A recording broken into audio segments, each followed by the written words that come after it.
அனைவருக்கும் வணக்கம். ஒரு துளி ஆன்மீகத்தில் இன்று நாம் பார்க்க இருப்பது பக்தனின் பெருமையை பறைசாற்றிய பரமேஸ்வரர். யார் அந்த பக்தர்? அவரின் சிறப்பு என்ன?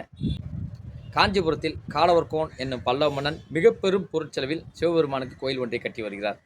அப்படி கட்டும்போது கைலாயத்தில் சிவபெருமான் வீட்டிற்கு விரும்பாவிட்டால் இப்பூலோக கைலாயத்தில் யாம் கட்டும் கோயிலில் சிவபெருமான் நிச்சயம் வீட்டிற்கு விரும்புவார் என்னும் கருவத்துடனேயே கோயில் கட்டி வருகிறார்.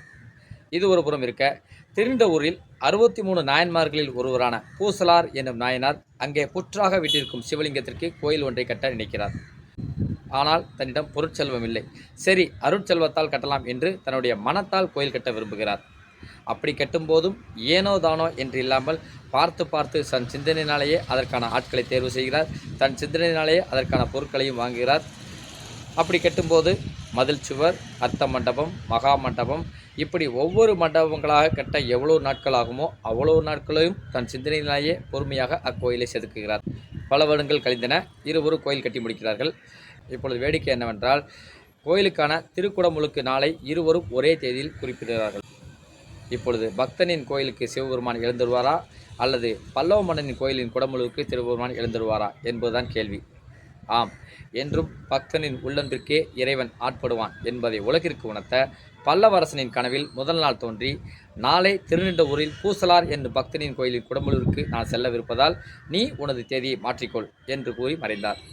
இதை கேட்டு திடுக்கிட்டு எழுந்த பல்லவ மன்னனோ, என்னை விட அப்படியார் பெருமையாக கோயில் கட்டிருக்க முடியும் என்று எண்ணியவரே திருநின்றவூர் வருகிறார்.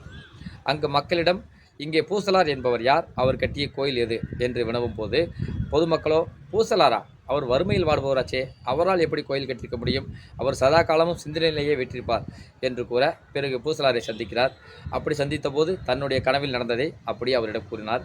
இதை கேட்டு ஆனந்தத்தை திளைத்த பூசலார், என்னிடம் கோயில் கட்ட பொருட்செல்வம் இல்லை, ஆகவே மனத்தால் தான் கோயில் கட்டினேன் என்று கூறும்போது, என்னது, தாங்கள் மனத்தால் கட்டிய கோயிலின் குடமுழுக்கா சிவபெருமான் வருவதாக வாக்களித்தார் என்று கூறிய போதுதான் தன்னுடைய தவறை உணர்ந்தார். அவர் நினைத்தால் எங்கும் வீற்றிருக்க முடியும், ஒரே நேரத்தில் 2 திருமுடலுக்கும் கலந்து கொள்ள முடியும்.